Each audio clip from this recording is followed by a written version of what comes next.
अरे ज्याला आमच्या नावाचा ध्यास लागतो तो शुद्धीत राहत नाही. आमच्या नामाची गुंगी, आमच्या नामाची धुंदी तर सर्वस्वी आमचा होऊन जातो.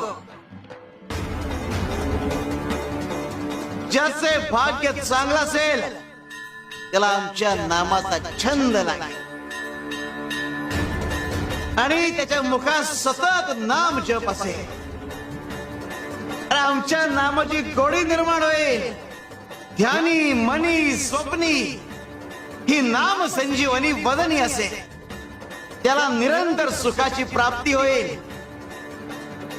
तसं मधाचं सेवन करण्यासाठी भ्रमर कमळ फुलात गुंतून पडतो आणि अत्यंत आनंदाने आणि आदराने मधाचा आस्वाद घेतो.